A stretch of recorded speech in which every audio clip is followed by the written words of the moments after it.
Ja, herzlich willkommen zu Part 2 und ein frohes neues Jahr an alle. Ja, in diesem Tutorial werden wir uns ausschließlich um das Landhaus kümmern. Ja, das wird ein ziemlich langer Part jetzt. Ähm, genau, unseren Dummy haben wir ja hier hingepackt. Hier waren wir ja stehen geblieben. Ja, dann fangen wir einfach mal an. So, zuallererst wollen wir unsere Arbeitsfläche mal vorbereiten. Ziehen das Fenster mal hier rüber. Blenden unsere anderen Objekte mal weg.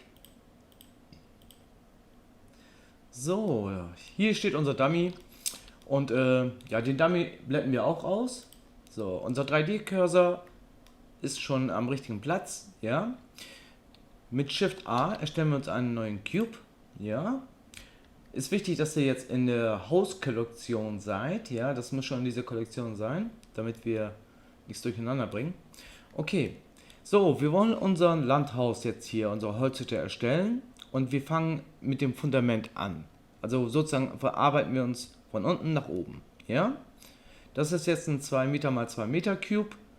Den wollen wir jetzt mal etwas verkleinern. So, Fundament, Move Select. Okay, ziehen das mal weiter runter. So ungefähr. Okay. So, ziehen das mal ein bisschen länger. Ja, Steuerung-Taste gedrückt. So, 4 Meter. Perfekt. Okay. Als nächstes E. Extrudieren wir das ein bisschen hoch. So. Schauen wir uns das mal von vorne an. Okay. So, fast 1 Meter das Fundament. Machen wir den noch ein bisschen höher. Ungefähr so. Ja, genau. Na, wo bin ich denn da? Okay.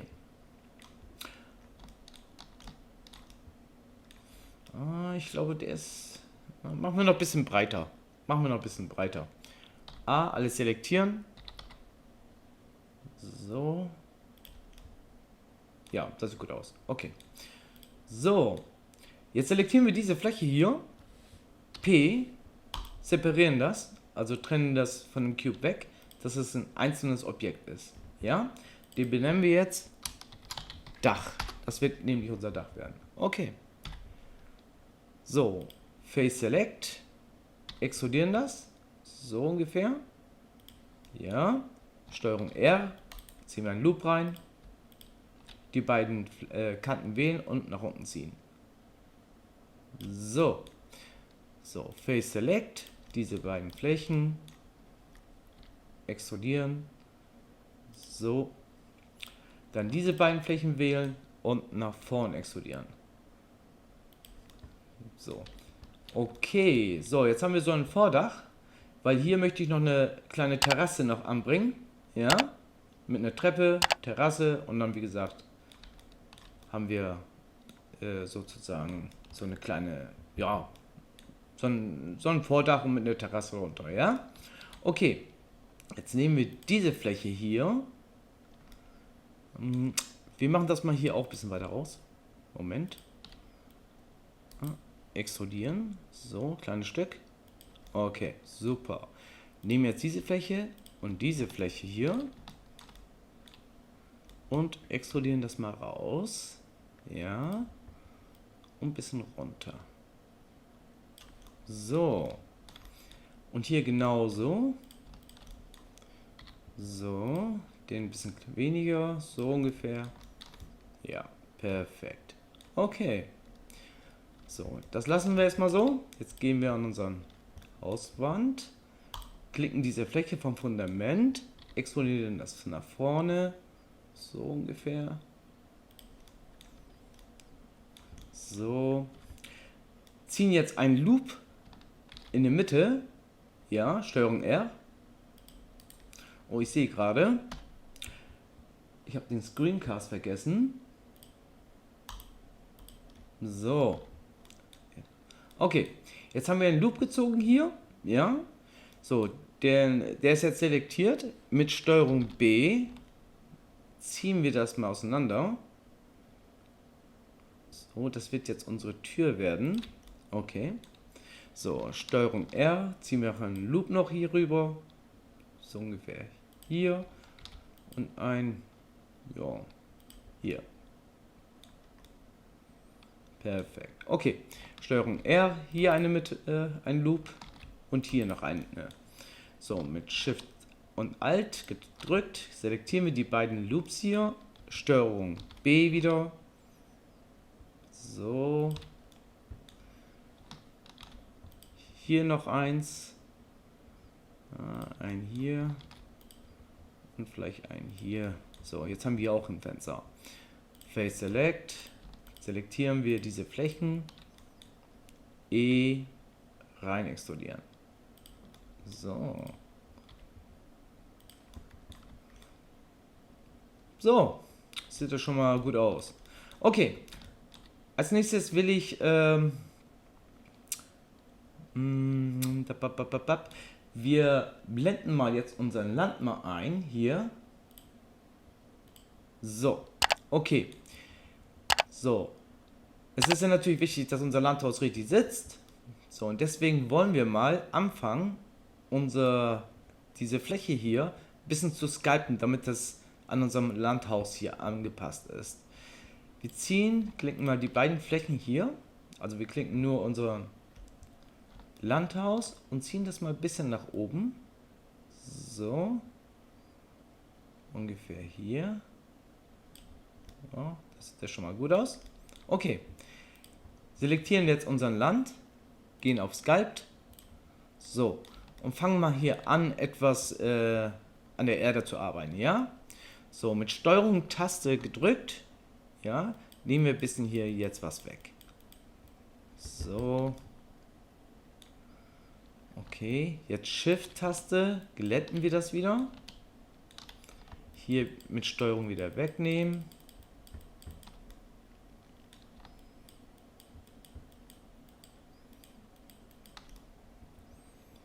So.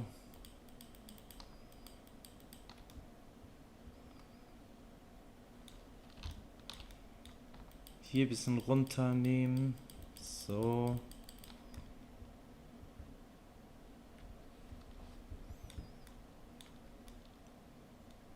Genau.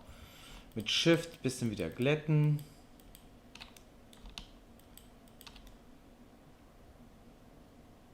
Okay, sieht ja schon gut aus. Okay. So.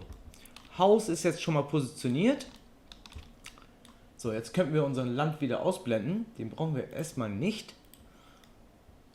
Gut. Als nächstes wollen wir mal unsere Treppe mit dem Geländer anfangen. Ja? So. Unser Haus haben wir selektiert. Wir gehen einmal auf Edit-Modus. Wählen diese Fläche hier aus. Die vordere. Ja? Also diese Fläche. Sagen Shift S. Cursor to Selected, dass der 3D-Cursor hier ist. Edit-Modus wieder raus. Shift A, erstellen uns jetzt wieder einen Cube. Edit-Modus und skalieren den. So ungefähr. Okay. Schieben das noch bis nach oben. So. Das wird jetzt unsere Treppenstufe. So, skalieren wir den ein bisschen so in der Breite noch mal ein bisschen. Schauen wir uns das mal an. Oh, okay, von der Größe sieht das dann nicht gut aus. Bleibt ein bisschen noch dicker. Okay. So, mit dem Modifier Array machen wir jetzt mehrere Stufen draus. 1, 2, 3, ja, 6 Stück vielleicht. Ziehen das mal nach unten. Schauen uns das mal an. Okay. Jetzt müssen wir unser Land doch einblenden, damit wir die Höhe der Treppe einrichten können. Okay, das sieht eigentlich schon gut aus. Ja, das passt. Gut. Super, perfekt. So, als nächstes die Treppe mit dem Modifier Array, den lassen wir jetzt so. Ja. Als nächstes wollen wir jetzt noch ein Cube erstellen. Wichtig ist jetzt, dass der 3D-Cursor hier in der Mitte ist. Wir machen nochmal Shift S, Cursor to Selected. Jetzt ist es genau mittig mit der Treppe sozusagen, ja, unser Origin. Und jetzt erstellen wir einen Cube wieder. So. Edit Mode S, Bisschen kleiner. Okay. Jetzt wollen wir unseren Geländer ja komplett erstellen. Den erstellen wir jetzt mit unserem Modifier Mirror. So. Wenn wir jetzt nochmal Edit drücken, ja, unseren Cube ziehen wir jetzt in der Y-Achse. So. So. Jetzt das Problem, das ist die X-Richtung und das ist die Y-Richtung. Ja? So, das heißt, wir haben hier unseren Spiegel-Modifier, ja, Mirror, und der ist auf X eingestellt. Den machen wir jetzt auf Y. So, jetzt haben wir das auf Spiegel verkehrt, auf der anderen Seite auch. Okay, weiter geht's. Ziehen wir das runter. So ungefähr. Jo, das sieht ja schon sehr gut aus. Okay. Selektieren diese Fläche hier.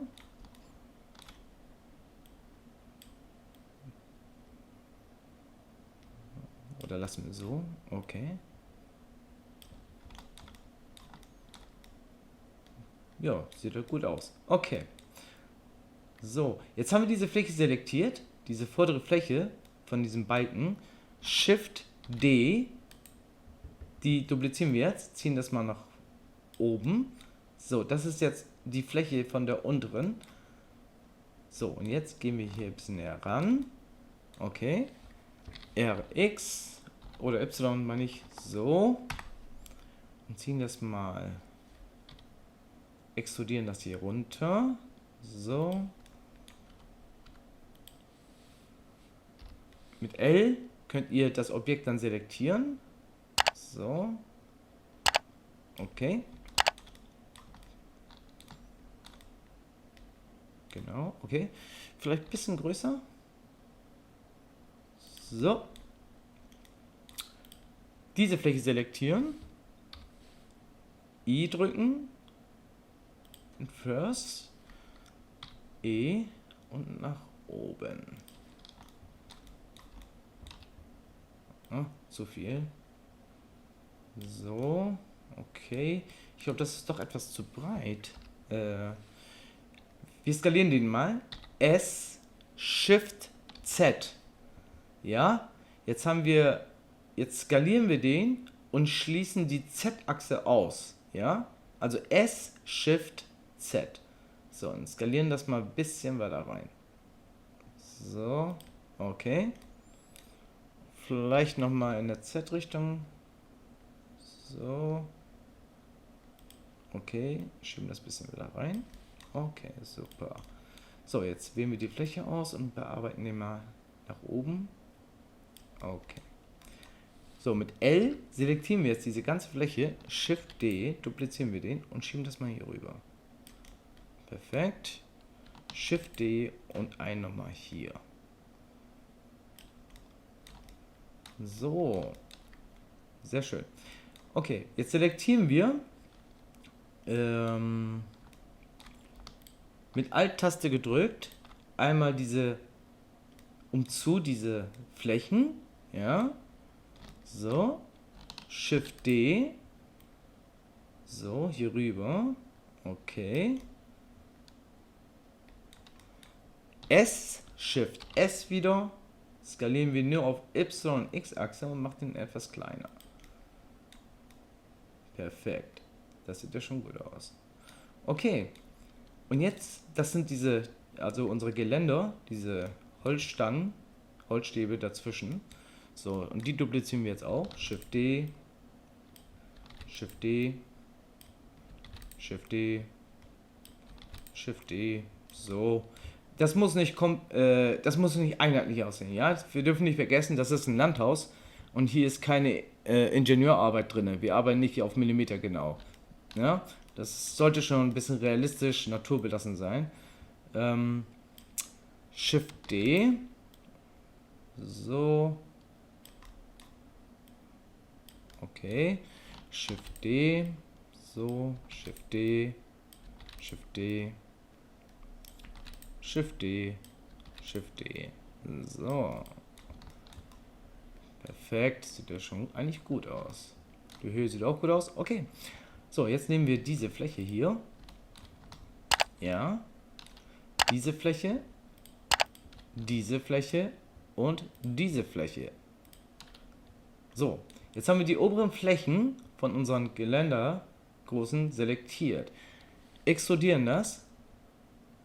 So. Wählen mit Alt-Taste gedrückt. Ja. Diese Flächen umzu. Hier genauso. Okay, jetzt haben wir diese Seiten selektiert. Und da möchte ich jetzt extrudieren. Mit E, mit der rechten Taste wieder loslassen. Und jetzt möchte ich den breiter machen. Ja, diese Flächen herausziehen. So, ihr seht, was passiert. Ja, warum? Weil der Media Point hier ist. Der Ausgangspunkt ist, also sozusagen der Mittelpunkt ist hier. Von da aus skaliert er. Das seht ihr auch. Nach raus. Und das will ich ja nicht. Ich möchte, dass jeder dieser Objekte in sich selber skaliert. Ja? Also individuell. So. Und wie der Name schon sagt, wenn wir hier oben klicken, hier steht Individual Origins. Jeder Origin wird separat skaliert. So, und wenn wir jetzt skalieren,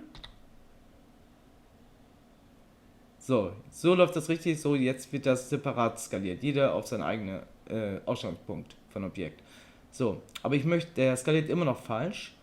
Also wieder S, Shift, Z.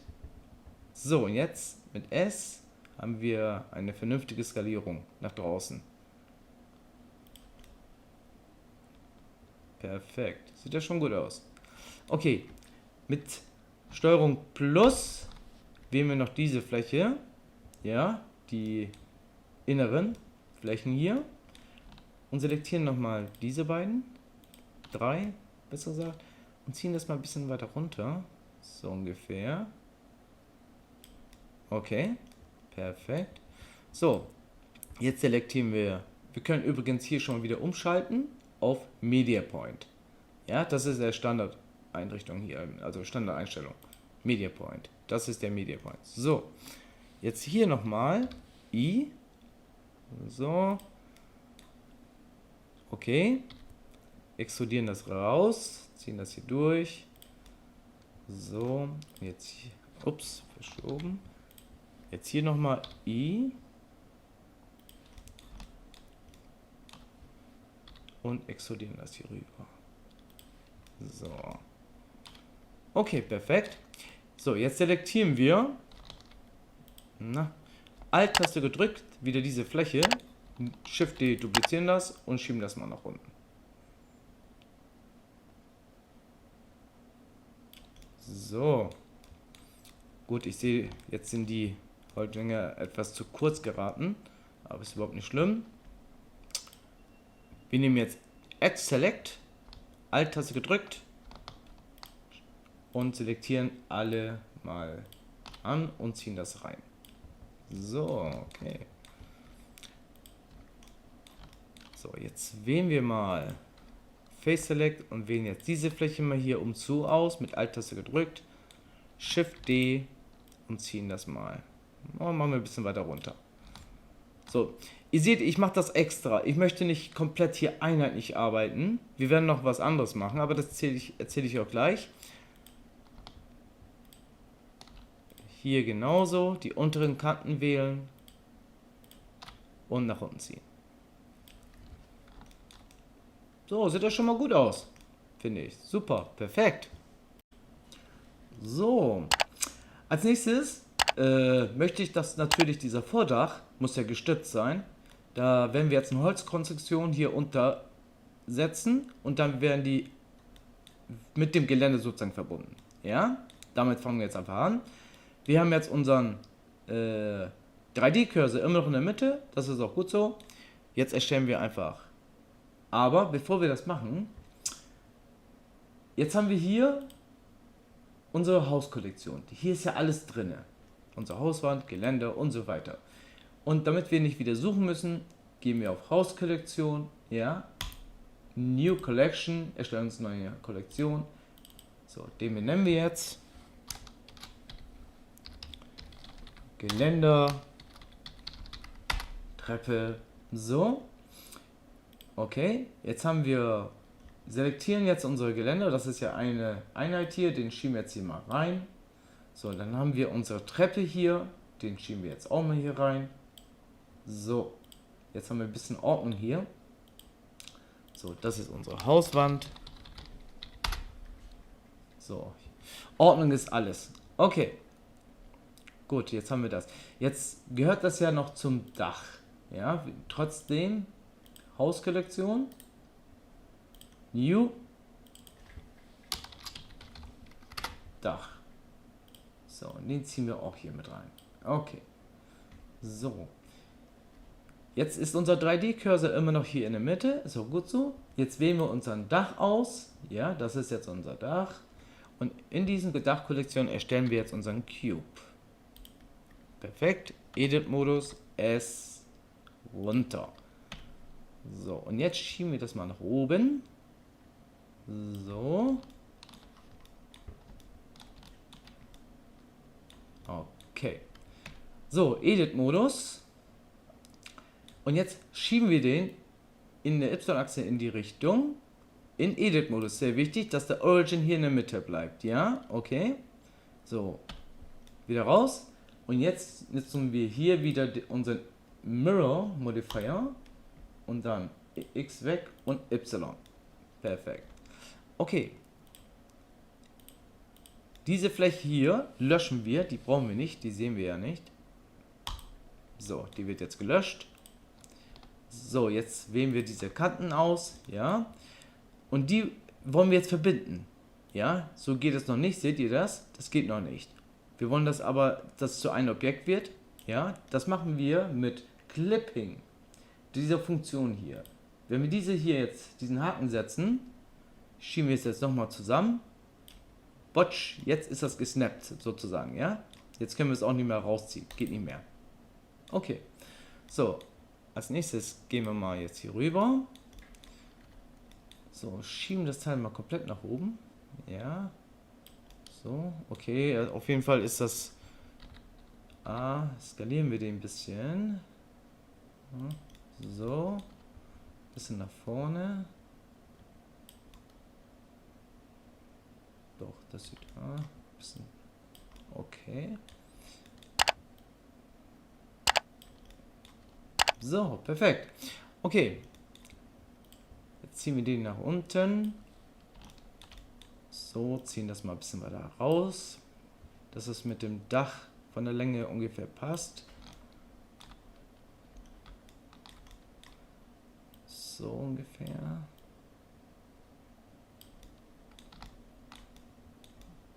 Perfekt. Okay, bis hierhin. E, extrudieren. So, genau.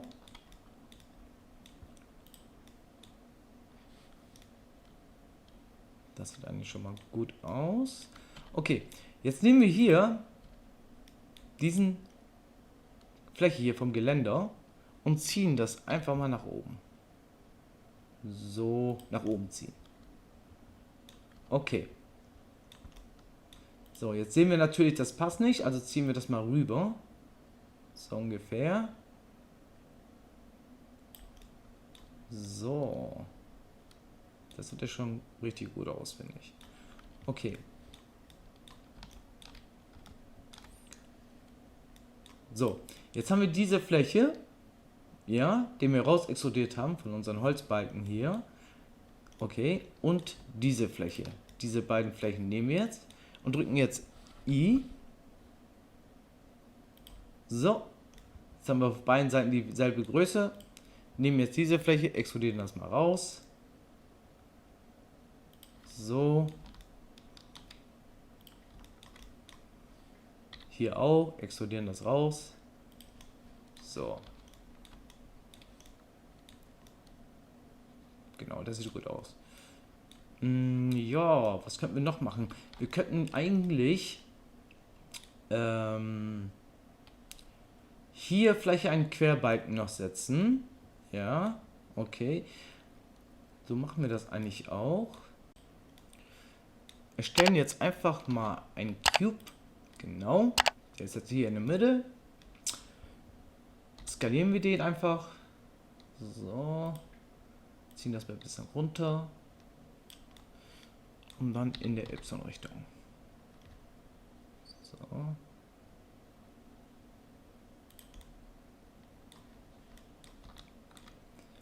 Ein bisschen tiefer.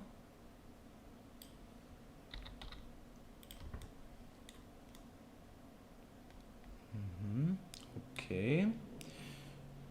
Vielleicht ein kleines bisschen in der X-Richtung. Okay. Ja.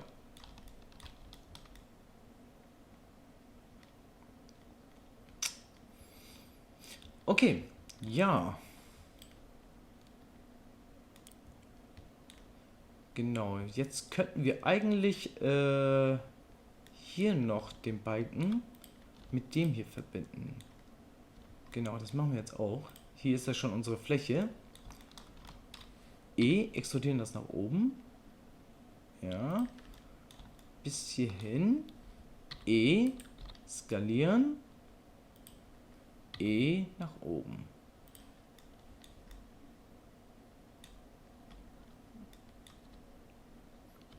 Okay, jetzt müssen wir natürlich diese Fläche ein bisschen rausziehen. So.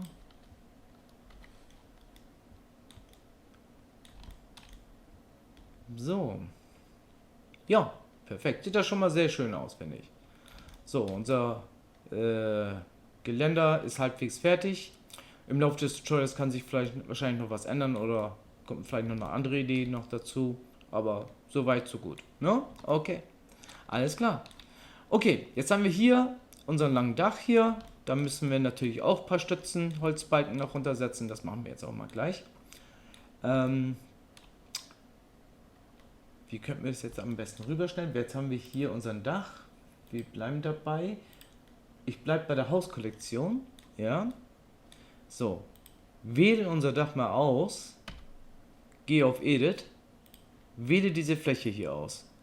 Shift S, Cursor to Selected. So, jetzt ist mein 3D-Cursor hier. Genau, da wo ich das haben möchte. Okay. Shift A und Cube. Edit-Modus S, skalieren. Okay, dann schauen wir uns das mal an. Schieben wir das mal ein bisschen rüber und vielleicht ein bisschen runter. So, okay.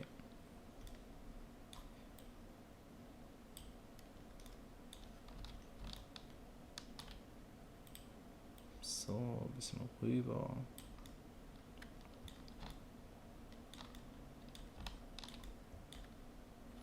Ah, komm, ein bisschen noch weiter höher. Okay. Super, perfekt. Okay, mit A selektieren wir jetzt alles.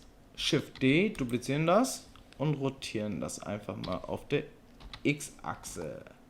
Entschuldigung, Y. So.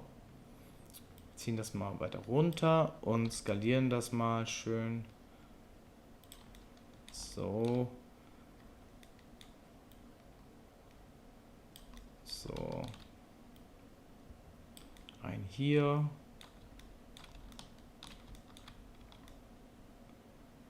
Ich sehe gerade.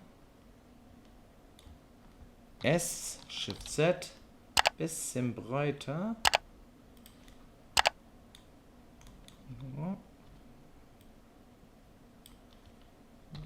Bisschen in der X-Richtung. Okay, das sieht gut aus. So, Shift D, duplizieren das. Ein hier. Shift D und ein hier. Genau. Vielleicht machen wir noch einen Querbalken rein. Also Shift D, duplizieren. So, okay. So, und jetzt mit R, Y, rotieren das mal. So, okay. Genau. Oder warte mal, wir machen das mal hier rüber. Genau. RY, bisschen steiler. So. Okay. nehmen jetzt diesen Balken hier, L, selektieren den ganzen Balken hier, diese Fläche hier, und schieben das mal einfach mal rüber. Okay. So. Jetzt selektieren wir den hier wieder. So. Und skalieren wir den ein kleines Stück. Und dann ein bisschen in der Y-Richtung. So. Und schieben das noch ein bisschen weiter rein. Selektieren wieder den mit L. Und schieben das ein bisschen weiter rein. Ja, sieht doch gut aus, finde ich. Okay. Jetzt haben wir den selektiert. Und mit L selektieren wir jetzt die beiden hier. Shift D. Duplizieren die beiden. Schieben das ein bisschen rüber. Und jetzt will ich das drehen. So, wie mache ich das am besten? In der X-Richtung. S für skalieren. X drücken. -1. So, jetzt haben wir spiegelverkehrt rüber skaliert. Und schieben das einfach hier rein. Okay. So, hier kommen noch ein paar, werden wir vielleicht mit Holzbrettern noch voll nageln hier. Aber bis jetzt sieht das schon mal gut aus. Okay, dasselbe vielleicht, ja, machen wir wohl hier auch. Ja. Okay, wir wählen jetzt diesen Balken hier aus. Ja. Shift D, duplizieren das. So, in der Mitte ziehen. Genau. Okay, jetzt würde ich diesen Balken hier einen Loop ziehen. Diesen großen. Ja, bis hierhin. So. Face Select. Jetzt haben wir eine Fläche hier und extrudieren das einfach mal in diese Richtung. So. Okay, daran haben wir jetzt gar nicht gedacht. Jetzt haben wir hier natürlich nichts, wo wir es halten können. Aber ist ja nicht so schlimm. Also, was machen wir jetzt? Jetzt kommt die große Sache. Steuerung plus wählen. Ja. So, jetzt nehmen wir diese Fläche, diese. So. Mit L diese Fläche mit L. Ja. Okay, schieben das jetzt einfach mal nach vorne. So. Okay. So, jetzt müssen wir natürlich diesen Querbalken ausrichten wieder. RY. So. Und ziehen das mal ein bisschen rüber. Genau. Sieht doch ganz anders aus wie jetzt wieder andere. Ist auch gut so. Ist auch wirklich so gut. Wir müssen das ja nicht unbedingt professionell hier sein. Das ist, wie gesagt, es muss alles ein bisschen unterschiedlich aussehen. Jetzt überlege ich gerade, ob wir hier noch, komm, machen wir es einfach. Shift D, wir duplizieren diesen Querbalken. So, RZ 90 Grad. So, und schieben das mal hier rüber. Und dann passen wir das hier nochmal an. Ja, okay. Perfekt. Shift D, duplizieren das. Schieben das mal hier rüber. Und den skalieren wir, spiegeln also in der Y-Richtung. S, Y, -1. Ja, perfekt. Oh, sieht das schon mal gut aus, finde ich. Okay, alles klar. Ja, langsam wird das was hier. Ja. So, ich denke mal, ich hoffe, ich bin nicht so schnell, ja, dass ihr alles mitverfolgen könnt. Wir werden hier bestimmt noch einige Sachen noch machen, Schritt für Schritt, weil nachher wird das sowieso mit Schnee bedeckt. Da werden wir vielleicht ein paar Details gar nicht mehr erkennen. Deswegen müssen wir nachher mal schauen, wie wir das am besten alles modellieren können und damit das ein bisschen gut rüberkommt. Okay. Ja, Leute. Unser Haus ist fertig modelliert. Ja, das sieht ja auch schon mal gut aus. Und im nächsten Part fangen wir mit den Texturieren an. Ja, und bis dahin, jo, bleibt mir treu und Kanal abonnieren nicht vergessen. Es wird noch einiges kommen und es wird noch spannend werden. Ihr werdet auch hoffe ich, noch viel noch dazu lernen. Wir gehen richtig in Details noch rein, auch mit UV-Editing. Wir werden hier einiges noch machen, ja? Bleibt gespannt. Dann bis zum nächsten Mal. Ciao, ciao.